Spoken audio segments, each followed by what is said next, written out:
Mga kwentong pambata. Ang prinsesa na si Fairyfoot. Noong unang panahon, may isang hari sa isang napakagandang kaharian na naghihintay sa pagsilang ng kanilang pinamahal na anak. Mahal na hari! Ayos lang bang reyna at ang aming anak? Mahal na hari! Siya ay si Prinsesa Fairyfoot. Ano? Ha? Kawawa ang ating anak. Hindi siya maaaring maging ganito. Kawawa naman. Hindi ito maaaring mangyari. Kita nyo, ang prinsesa ay pinanganak na may malalaking paa. Mas malaki kaysa sa kahit kanino sa kahariang ito. 10 beses na mas malaki kaysa sa iba. At dahil doon, Ay, kawawang bata. Siya ay may kapansanan. Maaari tawagin siyang prinsesa ng Fairyfoot. Ngunit hindi siya isang diwata. At hindi siya maaaring maging reyna ng kaharian ng maliliit na paa. Ay, imposible!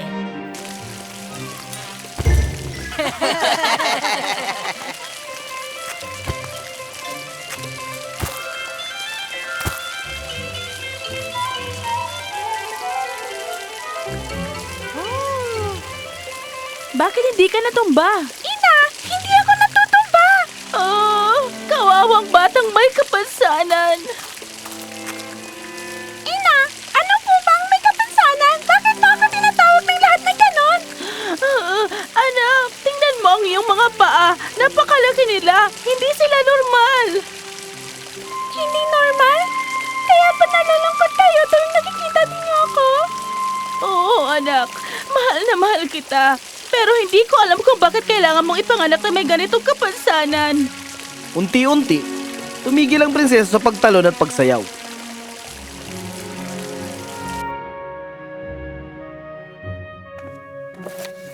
Lumipas ang maraming taon, lumaki ang prinsesa ng puno ng lungkot. Isang araw, hindi na niya ito kinaya. Napakalungkot na ang ating anak ay may kapansanan. Kawawang bata, malapit na ang kanyang 16 na kaarawan, ngunit hindi siya karapat-dapat na maging reyna. Dahil sa kanyang mga paa, wala siyang natutunan tungkol sa pamamahala ng kaharian. Sa tuwing tinitingnan ko siya, natatakot ako sa uri ng buhay na naghihintay sa kanya. Hindi ko maaaring hayaang maging malungkot ang aking mga magulang dahil sa akin. Hindi maaari. Hindi! Kaya isang gabi, sa gitna ng katahimikan ng gabi, umalis ang prinsesa sa palasyo at hindi na muling bumalik hanggang sa marating niya ang isang masukal at madilim na gubat.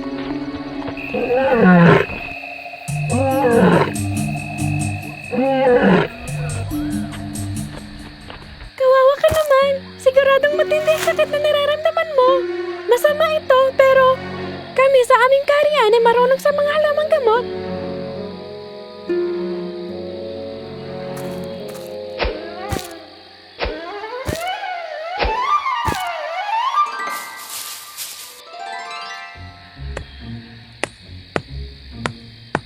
Heto, makakatulong ito para maibsan ang sakit, pangako. Hindi ka ba natakot na baka saktan ka ng isang mabangis na leon? Sino ka? Ako ang reyna ng diwata ng kagubatang ito. Ngayon, sagutin mo ako. Hindi ka ba natakot na baka saktan ka ng isang mabangis na leon? Medyo padalos-dalos yon, hindi ba? Hindi ko lang kaya makita siyang nasasaktan. Lalo na kung alam kong matutulungan ko siya. Iyan ang pananalita ng isang tunay na reyna. Matapang at mabaging. Reyna? Hindi ako kailanman magiging reyna. Talaga? Bakit naman? Nakikita mo ba ang aking paa? Naintindihan ko na. Galing ka sa kaharian ng maliliit na paa at umalis ka sa inyong tahanan, tama ba? Hindi ko kayang makita ang aking mga magulang na ganun kalungkot dahil sa akin. Tinulungan mo ang isa sa aking mga nasasakupan. Kaya inaaniyahan kitang dumalo sa pagdiriwang ng ginagawa ko tuwing gabi ng kabilugan ng buwan. Halika!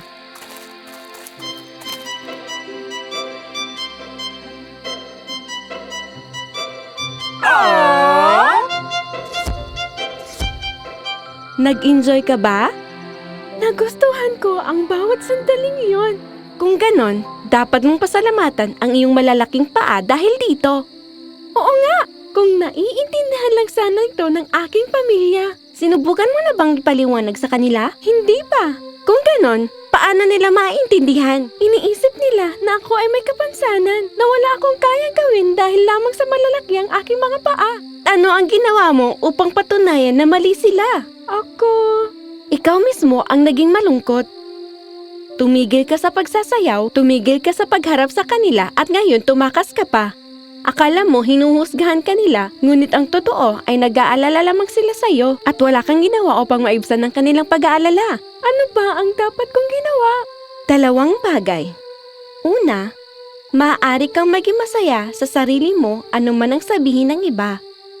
Pangalawa, maaari mong tulungan ng iyong ama, ang iyong mamamayan at ang iyong kaharian. At makikita nilang buo at maayos ka tulad ng kung ano ka talaga. Ito ang bukal ng mahika. Kaya nitong paliitin ang iyong paa na tulad ng iba sa iyong kaharian. Maaari mong piliing magkaroon ng maliit na paa ngayon din. O maaari kang umuwi, maging masaya sa iyong malalaking paa. At ipakita sa mundo na higit ka pa sa iyong mga paa. Hindi yon madali. Ngunit ang tunay na mga hari at reyna ay hindi umiiwas sa mga sitwasyon dahil lamang mahirap ang mga ito, hindi ba? Kaya, Prinsesa Fairyfeet, ano ang pipiliin mo?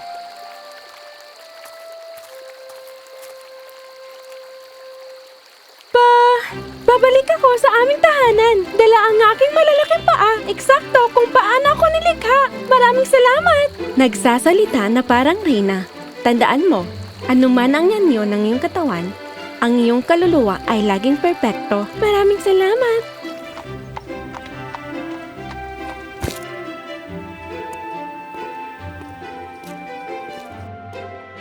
Commander, kailangan nating mabalik ang hari. Ina, ano ang nangyari? Nasaan ang kamahalan? Oh, anak ko. Ayos ka lang ba? Oo, maayos ako. Pero nasaan si Ama? Umalis ang iyong ama upang hanapin ka at... Ang kalapit na hari at ang kanyang hukbo ay sinalakay siya at ginawa siyang bihag. Hindi din ba tayo atake sa kanila? Kaya nating talunin sila, prinsesa. Ngunit kailangan muna nating tiyakin ang kaligtasan ng kanyang kamahalan. Hindi maaaring kumilos ang ating hukbo hanggang hindi natin ibabalik ang iyong ama. Commander, saan sa palagay ninyo dinala si Ama? Ang pinakaligtas na lugar para ikulong ang hari ay sa kanilang kabisera na 50 milya ang layo. Hindi ko alam kung paano natin sila mapipigilan bago sila makarating sa kanilang kaharian. Paano kung dumaan tayo sa madilim na gubat? Hindi ba natin sila maaaring harangan mula doon? Ang gubat na iyon ay mapanganib. Ang ating hukbo na may maliliit na paa ay hindi makakatawid sa mga burol at madudulas na mga batong daan nito. Naiintindihan ko. Sige, kung ganon, mauuna ako. Dadaan ako sa gubat at susundan ng kanilang galaw upang malaman natin kung saan dinala si Ama. Hindi ka maaaring sumama. Ina, ako lamang sa buong kahariang ito ang kayang tumawid sa gubat. Malalaking paa, hindi ba?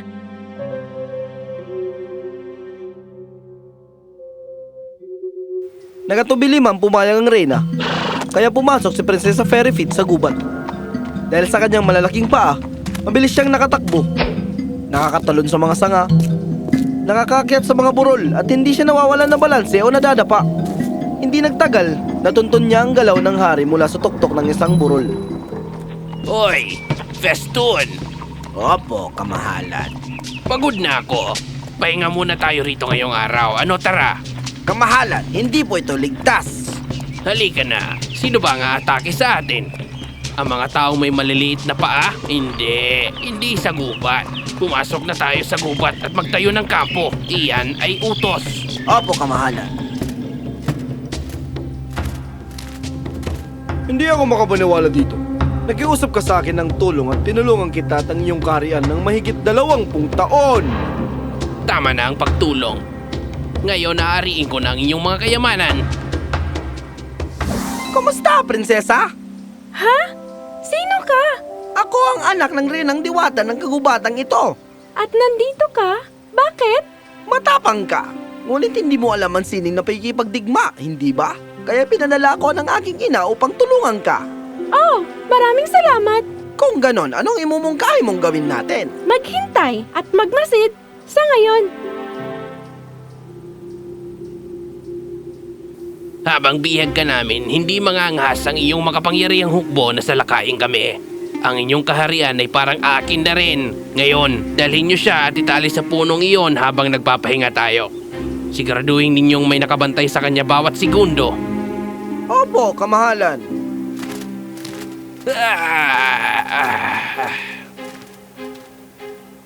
Isa kang diwata, tama ba? Oo! Gagamitin mo ang iyong mahika upang magpadala ng mensahe sa ating hukbo at kaalyadong na salakayin ng ating kaaway habang ang kanilang hari ay andito sa gubat. Nagkakampo para sa gabi. Kaya mo gawin yun sa loob ng ilang segundo, hindi ba? Tapos na! Natanggap na iyon ng inyong commander sa ngayon.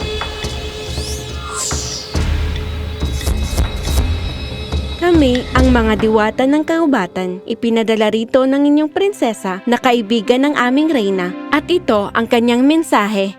Opo, prinsesa. At ngayon, siguraduhin na walang mensahe para sa hari hanggat hindi natin pinapayagan. Tapos na! Ano na ngayon? Ngayon, maghihintay tayo ng gabi.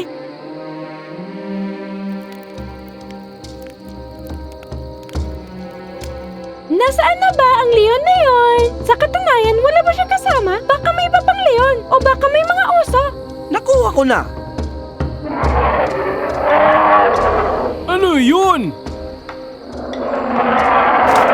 Galing iyon malapit sa tolda ng kanyang kamahalan. Halika kayo!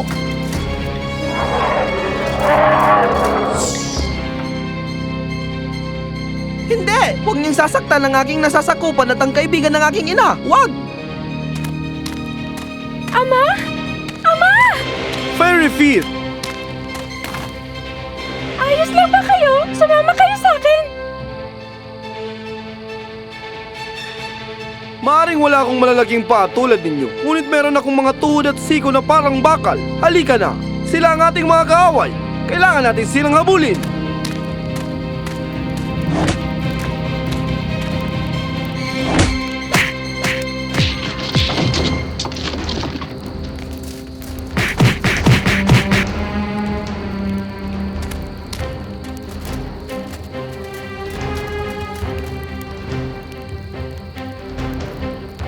Dahil sa aking anak at sa mga diwata, ngayon ang iyong kaharian ay nasa akin na.